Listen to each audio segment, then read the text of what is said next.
Remember that time that Katakuri impaled himself with his own weapon? Well, I do, and I also remember that scene being fairly divisive at the time. Like, well, Katakuri was stronger than Luffy, but Oda couldn't make Luffy lose, so gotta pull out the old plot armor card, and for some reason, completely out of left field, Katakuri decides to take his weapon and just... Alright, Luffy, I guess the fight is even now, so you can go into Snake Man and defeat me. Alright. So, it's been several years now since Whole Cake Island. Not a lot of people really talk about this scene anymore, but in this new series where I'm breaking down little moments from One Piece, I decided this is something I want to tackle because this scene has way more to it than you would imagine, and actually, what would you say if I told you the reason why Katakuri did that actually has less to do with Luffy than you would originally assume? Luffy's definitely a factor here, but he is by far not the main reason why he did that, okay? So today we're going to break this scene down by looking at 4 crucial moments during the fight between Luffy and Charlotte Katakuri, second son of the Big Mom family. The first one is when Luffy and Katakuri's fight begins, when Luffy traps himself in the mirror world with Katakuri, and the original setup for the fight. The second is Katakuri's Merienda, when the fight takes a sudden turn. Then we have the moment where Katakuri impales himself on Mogura, his trident, and then finally the conclusion where everything comes full circle and Katakuri admits that Luffy is a worthy opponent.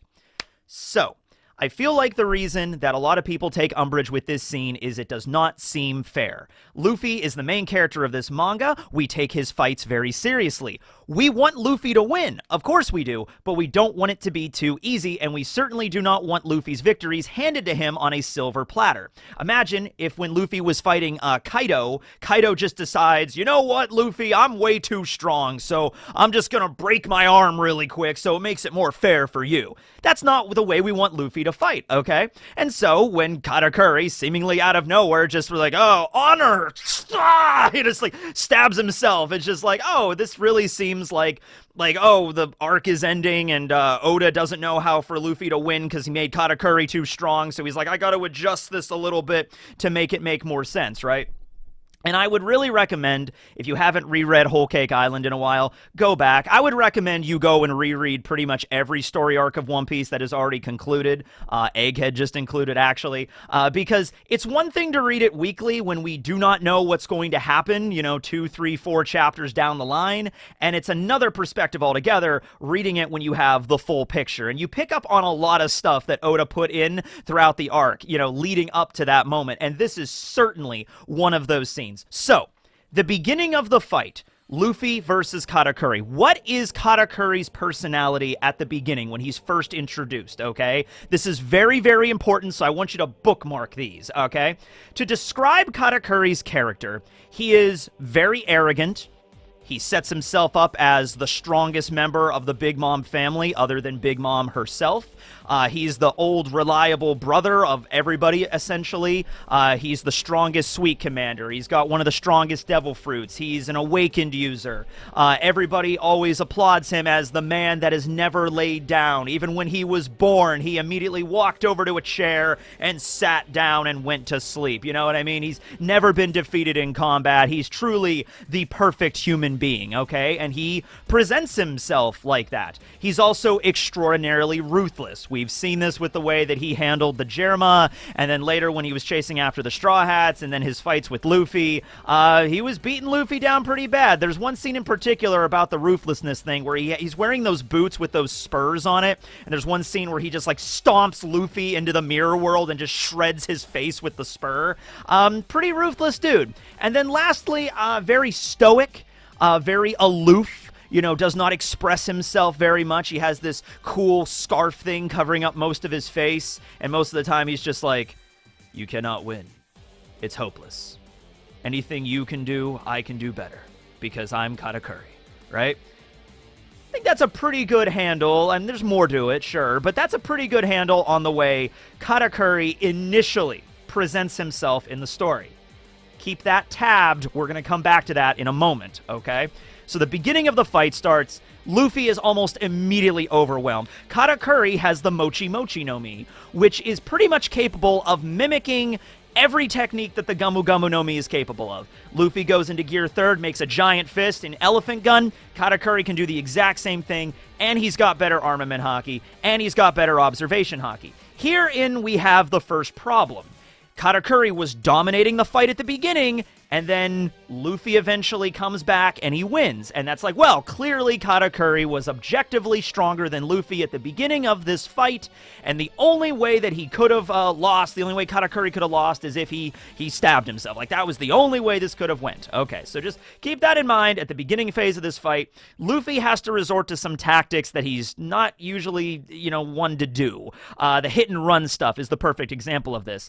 It's also important to keep in mind, though, this fight was not the same kind of just one-on-one brawl. Luffy was trying to distract Katakuri in the mirror world while the rest of the Straw Hats escaped Totland while they were being chased after by Big Mom and Sparrow and an entire fleet.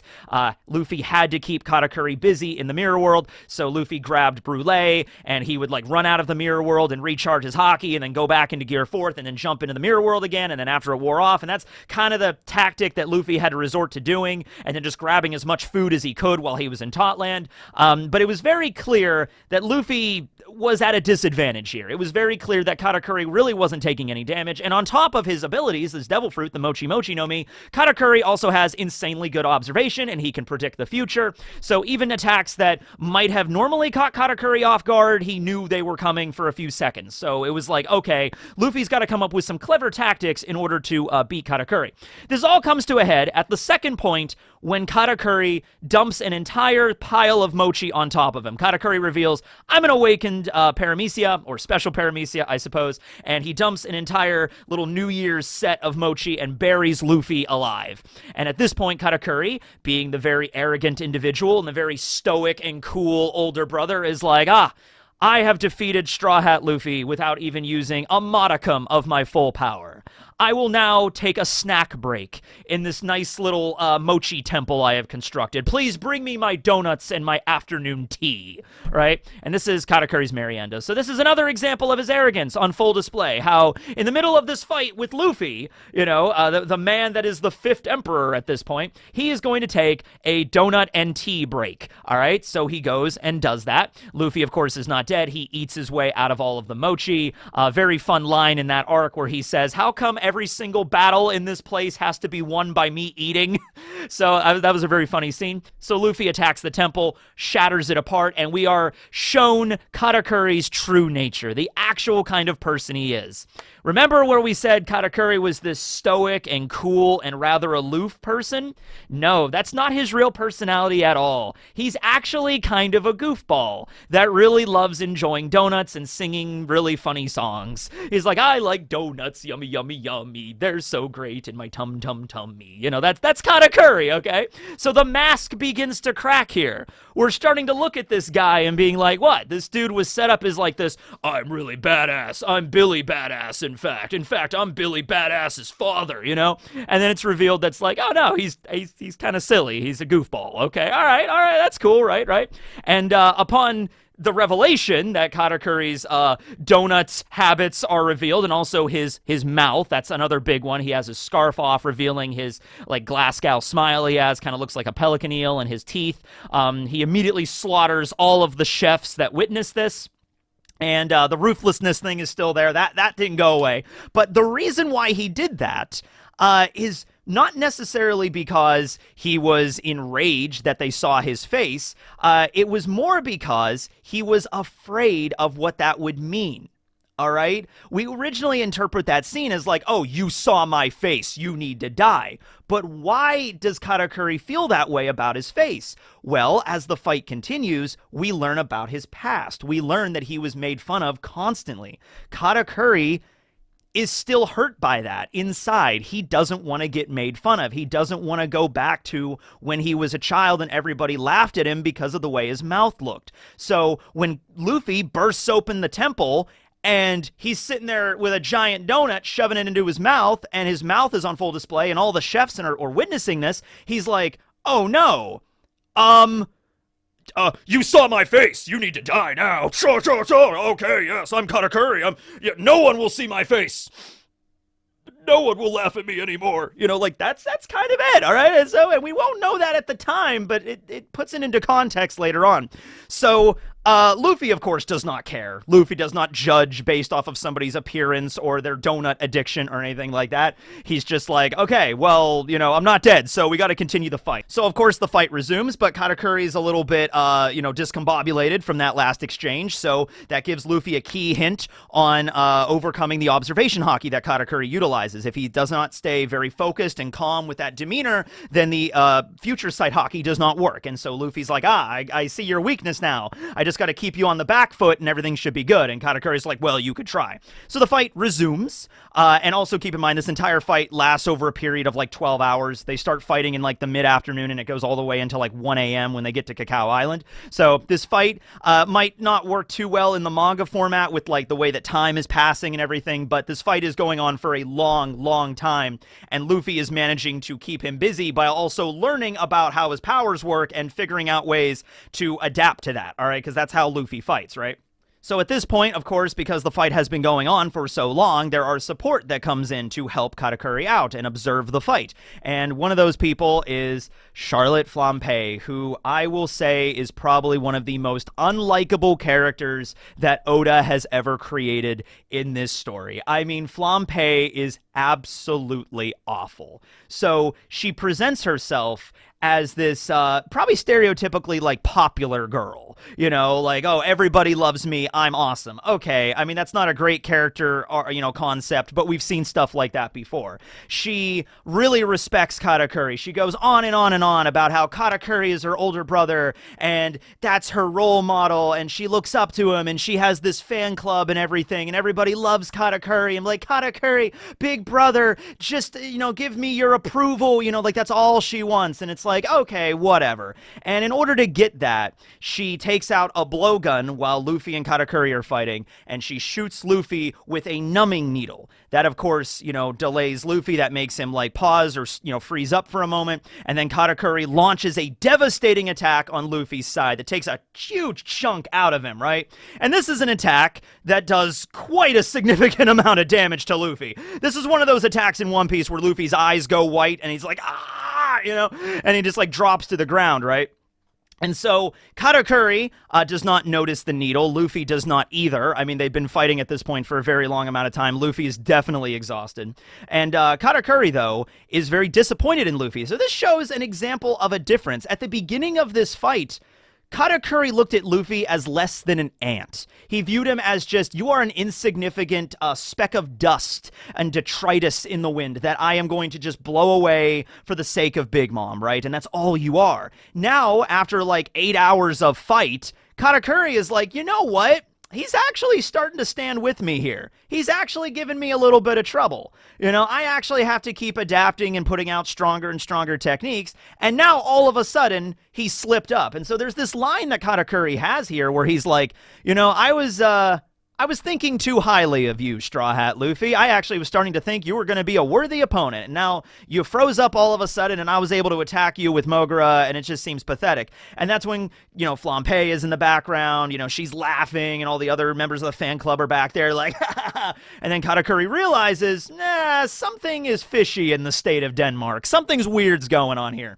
So he looks over and sees Flampe, and he connects the dots. He understands that Flampe shot a blowgun dart at Luffy, hit him, and that's the reason why Katakuri's attack was able to connect and he was able to deal so much damage to Luffy. It wasn't fair. It wasn't earned.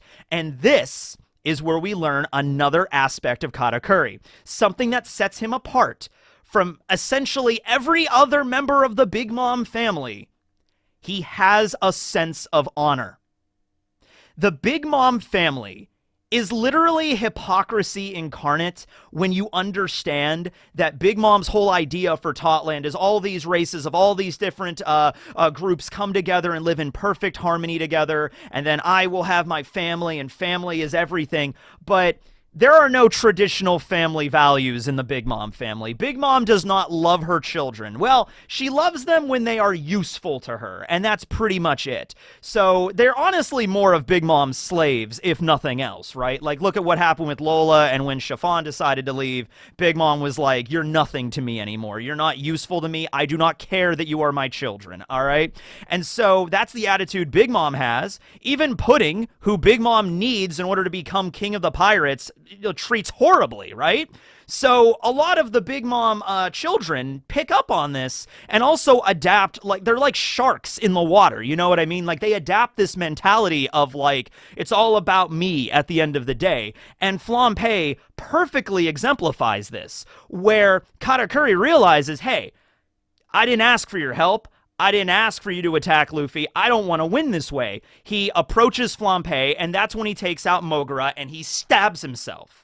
And the blood splatters all over Flampe, and she's like, oh my god, why would you do that, Katakuri? And then Katakuri rips off his scarf, no longer caring about his appearance, and he shouts in Flampe's face, like, you know, this is a fight between men, you do not interfere. And Flampe freaks out. Now, this scene coming up here is legitimately a scene that is hard for me to read, because Flampe is such a smug, narcissistic character. And he has such a good line to Flampe here. He says, if you're going to laugh at him, then you laugh at me. And it's almost like you think the way this is going to go is because Katakuri has such a high status in the family, then Flampe is going to shut up and maybe start to respect Luffy. Like, whoa, my big brother that I really respect, that I built an entire fan club around, that I look up to, is telling me to respect this opponent. Maybe Flampe is actually going to change her ways. Maybe Flampe and the rest of the members of the Big Mom family are actually going to respect Luffy because Katakuri is telling them to respect Luffy. But no, it is the exact opposite. You're the most disgusting human being that's ever existed. Oh my god, she spits her gum right in Katakuri's face. She goes over to the other members and she's like, oh, let's all take pictures of him and laugh. And they all do. They all do. Everybody. 5 seconds ago, they were like, Katakuri is our greatest warrior. We respect Katakuri. We want to just be like Katakuri. Man, Katakuri's the shining beacon of the Big Mom Pirates. He has a funny mouth. Come on, everybody, let's take pictures and laugh. Oh, my God. Who the hell ever liked this guy, man? It's like, oh, my God, this is... Do you see what Katakuri has to live with here?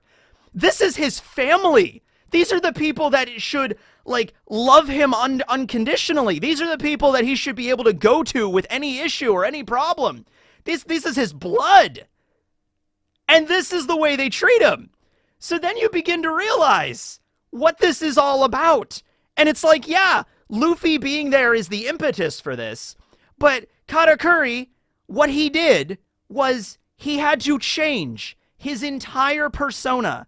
He had to change the way his attitude was. He had to change the way he talked. He had to change the things like he was interested in, like eating donuts and singing songs and just being goofy. He had to change all of that for other people, for his family, that are all pieces of shit, other than, like, maybe his immediate brothers. Like, he got along well with Sparrow, who's his older brother, and then Taifuku and Oven. They're all triplets. They were born at the same time. So, like, outside of, like, his two brothers and then Sparrow is his older brother, like, they're okay with him. But other than that, like, everybody else in the family treated him like dog shit, all right, because of just the way his mouth looked.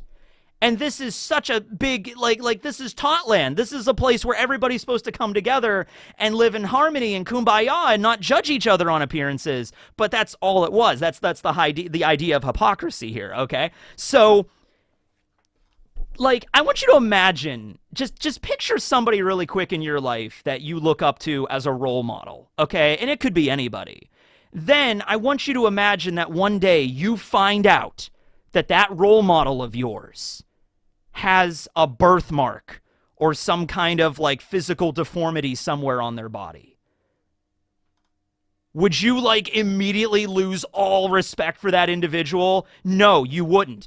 Flampe's respect for Katakuri never existed. It was all concession for her. It was all like, oh, by proxy, I'm going to praise Katakuri, and so I'll be the head of this fan club so everybody will love me. That's what it all is. That's what the Big Mom family mostly is, aside from a few examples, like Lola, Chiffon, even Pudding now has changed her ways. But, like, the idea is that, like, oh, it's all about us. You know, it's about ego, and they learn that from Big Mom because that's how Big Mom acts, okay? So, Flampe is awful character, and the way they turn on Katakuri like that overnight, like, hey, this is our strongest warrior, we respect him, but he has a funny mouth, so screw it. His reputation is over, you loser, you know, like, that's basically what it is. And the craziest thing is, the person that identifies the most with Katakuri here, that Katakuri actually looks up to at this point, is not his family, is not the people that are on his own crew. It's Luffy, the guy that broke into this country and ruined Big Mom's tea party and is now fighting you to the death, kind of. Like, that is the dude that actually you have the most in common with right now. And Luffy is not laughing. Luffy is not judging Katakuri's appearance. Luffy is just like, hey man, sorry, I should have been better at that. I should have seen that needle coming. And Katakuri's like, yeah, don't worry about it. I didn't notice it either. And it's like they're having this conversation like they're old war buddies all of a sudden. Because it's like, yeah, this is the crap I got to deal with back here. There's even a shot where there's a moment where I think Katakuri, because like Katakuri was made fun of when he was a little kid, and he's, you know, set up this mask, this visage, this persona for the last few decades, right? Katakuri is like 48 years old. And so maybe there's a moment when Katakuri reveals his mouth to his family. He thinks maybe for a moment they'll accept him. He thinks for a moment maybe they won't go back to making fun of him. It'll just be like, oh, we don't care. We'll accept you. And then Flampe spits her gum right in his face. And he has a moment where we don't see his face. He just sighs. He just... It's never going to change, is it? Well, you can choose your friends, but you can't choose your family. Like, that's kind of the idea, right? And so he goes over and just chats with Luffy really quick, and they have an awesome exchange where they're just like, you know what, we're done with the old peanut gallery over here. And together, almost like they agree that this is an awful situation. Like, I'm sorry, like Luffy almost is like, dude, I'm sorry you got to deal with this shit. He's like, nah, I get it, it's my family. And then together, in unison, they released a burst of Conqueror's Haki and knock out Flampe and everybody else that's observing this fight. And then they begin the fight anew with Luffy and Katakuri admitting to each other that, like, hey, you are a worthy opponent. I now respect you. All right? And Luffy's like, oh, thanks. I'm still gonna win, but thanks. And then that's where the fight resumes, and then Luffy eventually goes Snake Man and defeats Katakuri. But that is the full context for that scene. And it is extraordinarily important, okay? Yes, Luffy did get... Yes, Katakuri did eventually stab himself because he felt bad for what he did to Luffy. But it has less to do with Luffy and more about his own backstory and the way his family treats him and looking around at everybody like, I'm supposed to be better than these people, and these people are awful. Okay, screw that. I am not going to have some paper-thin sense of respect or honor. I'm going to actually have respect and honor for the person that I'm fighting, okay? That is the reason I am doing this, okay? With that being said, in the context, it makes perfect sense why Katakuri would do that, okay? It wasn't to give Luffy a win. It wasn't to handicap himself because he felt bad for Luffy or something like that. It was simply to affirm the kind of person he was to the rest of the Charlotte family and admitting to himself that he is better than them, all right? Which makes me really think, and I hope, that Katakuri will eventually leave the Big Mom family and will eventually go off on his own, maybe with a few other, members of the family that aren't too bad. Like maybe Daifuku and Oven could go with him, maybe Pudding as well. In fact, Katakuri maybe leaving to go rescue Pudding would be an interesting little story arc. You can maybe have that. But yeah, maybe discussions for another day. So that is the scene here. Katakuri's mask is of arrogance and vanity and ruthlessness and stoicism, when in reality, he's actually very honorable, and he's a goofy guy, and yes, he's still ruthless. You could still give him that. He's still a pirate. He's still a Yonko commander. You can give him that. But meanwhile, Flampe and a good other chunk of the family, she is truly the embodiment of narcissism and smugness and just a paper-thin character. and she got knocked out by Conqueror's Hockey, so there you go. Anyway, that's the video. Hope you all enjoyed this little introspection and like dissecting of a particular scene in One Piece. Let me know on some other scenes that you guys would like me to discuss. I have a list over here. And yeah, thanks for watching, everybody. This will be Teching and Barry signing out. Later, everyone. Have yourself a donut today. Treat yourself.